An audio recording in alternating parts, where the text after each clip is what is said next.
Dolandırıcılık haberleri arttı, dolandırıcılıklar da arttı. Bizim de yakinen tanıdığımız birinin başına geldi bu olay. İnsanlar geliyor, kendi evi olduğunu söylüyorlar. İlana atıyorlar. Farklı fiyatlar olduğu için insanlar güvenerekten de kiraya tutmak istiyorlar veyahut da evi satın almak istiyorlar. Böyle problemler oluyor. Daha sonrasında bakıyorsun ev sahibi değilmiş. O yüzden insanlara çok basit E-Devlet diye bir uzantımız var. Buradan girip yani evin sahibi, mülk sahibi kimmiş, neymiş bunları görmelerini tavsiye ediyorum aynı zamanda. Buradan bakaraktan iş yapmasını istiyorum. Kolay para kazanmak artık gerçekten çok moda oldu. İnsanları dolandırmak, kandırmak. Bizim de buraya gelenler oluyor. Biz seçici davranıyoruz. Genelde daha önceden gördüğümüz, tanıdığımız veyahut da yönlendirenler üzerinden işlem sağlıyoruz. İnsanlara da o yüzden daha çok tanınmış firmalara gitmelerini, oralarda işlem sağlamaları gerektiğini tavsiye ediyorum aynı zamanda. İnsanlara birinci tavsiyem kesinlikle görmeden bir eve kapora, depozito adı altında bir para kesinlikle göndermemeleri. Çünkü bu şekilde fiyatı çok uygun tutup 10-15 kişiye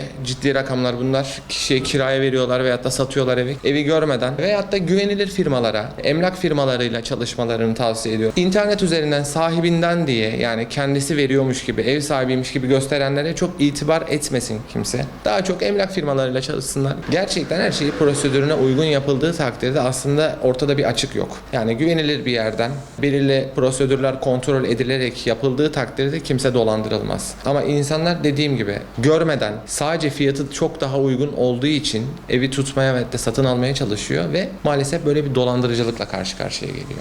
Bütün işlerini avukat huzurunda ve noter huzurunda yapılsın. Yani bu resmiyete kavuşaraktan satış işlemleri sağlansın. Günümüz şartlarında her şey anlık yükseldiği için şuna dikkat etmelerini çok kısa söylüyorum. Biz size temelden ev vereceğiz. Şu kadar fiyattan değildi ama bu fiyattan diyerekten de insanları maalesef kandırabiliyorlar, evet. Kesinlikle tapuyu görmeleri gerekiyor. Yani bir daire satın alacaksa ciddi bir miktarda sonuçta para verilecek. Kesinlikle tapu sahibiyle karşı karşıya gelmesi gerekiyor. Gelmiyorsa da en azından bununla alakalı vekalet verdiği kişinin resmi evrakta karşı karşıya gelmesi gerekiyor. Emlak firmasıyla çalışsınlar. Çünkü gerçekten firmalar kişinin gerçekten evi onun mu değil mi bunlara dikkat ederek çalışıyorlar. Sonuçta kendileri de arada bir aracılık hizmeti verdikleri için. Burada şuna dikkat etmeleri gerekiyor. Kişiyle karşı karşıya birincisi geleceksiniz. Araya kesinlikle aracı sokmaması gerekiyor mal sahiplerinin de. Yani benim bir tanıdığım işte ülke dışından gelecekte işte size şu kadar para verecekte işte yabancı para birimi döviz verecekte. Bunlara kesinlikle inanmasınlar. Dediğim gibi bunların hepsini noter huzurunda ve avukat huzurunda gerekirse yapmalarını tavsiye ediyorum. Varsa da tanıdıkları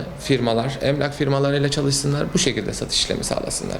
Emin olun bu dolandırıcılık haberlerinin birçoğu emlak firmalarıyla çalışmayanların başına geliyor. O yüzden onlardan tek ricam mülk sahiplerinden emlak firmalarıyla çalışsınlar. Biz onlara yol gösterelim, biz onlara kılavuz olalım. İnsanlar mağdur olmasın.